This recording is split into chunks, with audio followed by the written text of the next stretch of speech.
confident, as it is a national special security event, and the Department of Homeland Security has a tremendous experience pulling those types of events off, that they are probably in a much stronger position to provide security than, say, a small rally like we saw this weekend. Nevertheless, after an event like that, you always worry about copycat, people that might be inspired to try to do something, seeing that somebody had a minor success, maybe they could have more success. So it certainly increases the threat.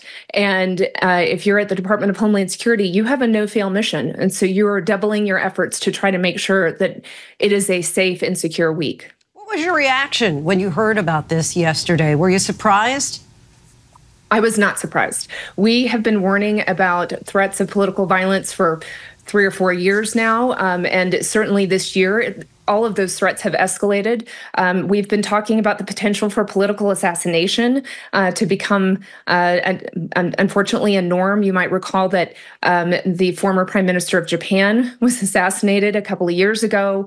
We've seen this occur elsewhere in the world, in the globe, and certainly in the counterterrorism and the national security community. We have been quite concerned that assassination, which was a tool that was unfortunately quite prevalent in our history 100 years ago, we were very concerned that it might make a comeback, and it certainly appears to have been attempted in what we saw over the weekend.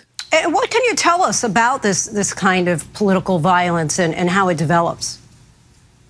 Look, the reason behind why somebody mobilizes to violence is often not the ideology, which is what we mostly fixate on. Like, what's the motive? And we talk about that ideological motive. And certainly when you target a presidential candidate, former president, it certainly seems political, right? But what we know about people that commit attacks like this is that it's actually underlying psychosocial drivers. It's not the ideology. These individuals usually had some sort of life crisis in their background. They often have had some mental health issues, not necessarily an illness, although sometimes we do see that, but some sort of crisis that they didn't have the coping skills to deal with.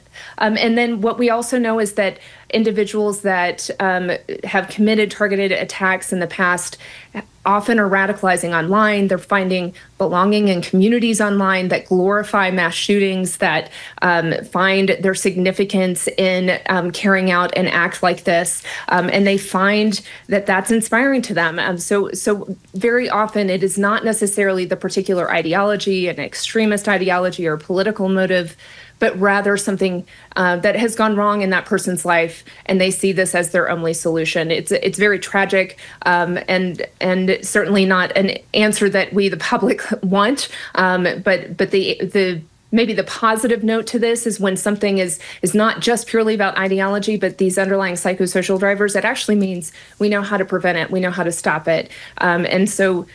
Given the threat environment that we're in right now, I'd encourage all viewers that if there's somebody in your life that's showing concerning signs, that is talking about violence or talking in a way that concerns you, please don't brush that aside. Please get that person help or call law enforcement. It is usually a close associate that notices something is wrong.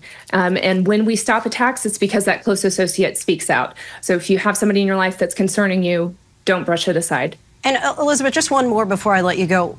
One thing that I thought was interesting, you said you were not shocked. I think that on one hand, I understand that, but on the other, a number of people are thinking, look, this is the Secret Service. This is as good as it gets when you're talking about protection. And so it would seem that they've prepared for every kind of contingency. And would you say that the resources are not adequate at this time?